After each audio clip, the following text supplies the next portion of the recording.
আমরা বলছি আগে ভোটটা দেন ঠিক মতো, ওই ভোট নয়, রাতের ভোট নয়, ওই ভোট নয় যে সব বিদেশি বিরোধী দল মানে সরকারি দল জিতে গেছে 154 আগে, তারা ভোট হবে এমন যেই ভোট মানুষ ইচ্ছা মতো দিতে পারবে।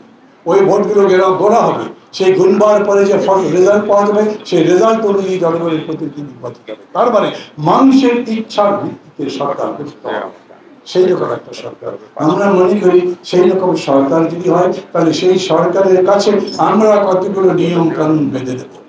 সরকার এইভাবে চলতে হবে, সরকার এই কাজ করতে পারবে, এই কাজ করতে পারবে না। যেমন বর্তমানে আমাদের দেশের সরকার চলবার যে আইন আছে তাতে আমাদের দেশের প্রধানমন্ত্রী বলা হয় ও মোগল সম্রাটের মতো ক্ষমতাশালী, সে রাশিয়ার জারের মতো ক্ষমতাশালী, সে একজন পুরুষ মানুষকে মেয়ে মানুষ অথবা মেয়ে মানুষকে পুরুষ মানুষ বানাতে পারে না, তাছাড়া যা ইচ্ছা তাই করতে পারে। আপনারা দেখেছেন শেখ হাসিনা সেই রকম করেছে। আমরা প্রধানমন্ত্রী এত ক্ষমতা থাকতে দেব না। আমরা বলছি আমাদের দেশের প্রেসিডেন্ট থাকে একটা ছোট জগন্নাথ, খালি সে কবর জিয়ারত করে বেড়ায়, প্রধানমন্ত্রী যা বলে সেটাই করে, সেরকম নয়। আমরা বলছি প্রধানমন্ত্রীর হাতে কিছু ক্ষমতা থাকতে হবে। আর সবার চেয়ে বড় কথা হচ্ছে সরকারকে জনগণের কাছে জবাবদিহি করতে হবে।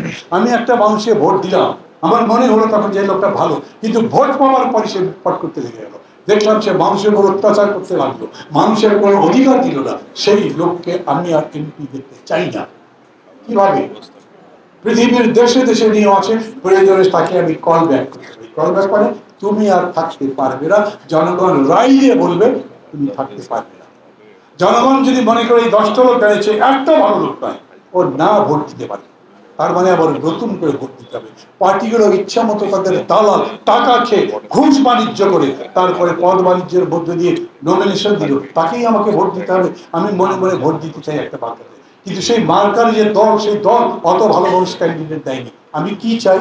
আমি চাই ক্যান্ডিডেট করতে দাও, আমি সেটা বলবার ক্ষমতা রাখি। গণতন্ত্র হচ্ছে সেই বিষয় যেখানে জনগণের বক্তব্য সবচাইতে বড়। এটা কোনো অসম্ভব নয়, পৃথিবীর দেশে দেশে সেরকম আছে, আমরা তার চর্চা করতে চাই।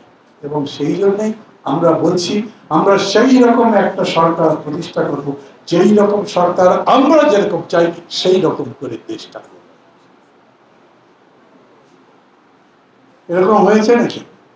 এই 54 বছরে আমরা আমাদের পছন্দ মতো ভোট দিতে পেরেছি। তারা অনেক সময় এলাকার মাতব্বর ভোট দিয়েছে, কথা বলেছে, তার কথা শুনতে হয়েছে, অনেক সময় টাকার বিনিময়ে ভোট দিতে হয়েছে, অনেক সময় পুলিশ ভোট দিয়েছে অথবা ভয় দেখিয়েছে। এখন একেবারে ভয় মুক্ত একটা পরিবেশ চাই, যেন কোনো ভয় করতে না হয়। ডক্টর মিশ্র বললেন সবার আগে দরকার ভয় মুক্ত পরিবেশ করা, আমরাও তাই। রাজনীতিতে গুন্ডামি চলবে না। এক সরকারে গেছে আর এক সরকার গিয়ে তার সম্পত্তি দখল করবে, এক পার্টি গেছে আর এক পার্টি গিয়ে চাঁদাবাজি শুরু করবে, ব্যবসার নামে মাস্তানি করবে, এগুলো চলবে না। যারা করে তাদেরকে চিনে রাখে। এই এত বড় অভ্যুত্থান, এত বড় জীবনদানের পরে আমরা কোনো চাঁদাবাজদের রাজত্ব দেখতে চাই না। এত বড় অভ্যুত্থানের পরে আমরা কোনো মাস্তানি দেখতে চাই না, দখলদারিত্ব দেখতে চাই না। যারা করে আর মনে করছে আমার মাসল আছে আমি করে যেতে পারবো, তাদের হুঁশিয়ার করে দিয়ে বলি পৃথিবীতে এরকম বহু আছে, অতিকায় হস্তি বিলুপ্ত হয়ে গেছে, কিন্তু টিকি আছে।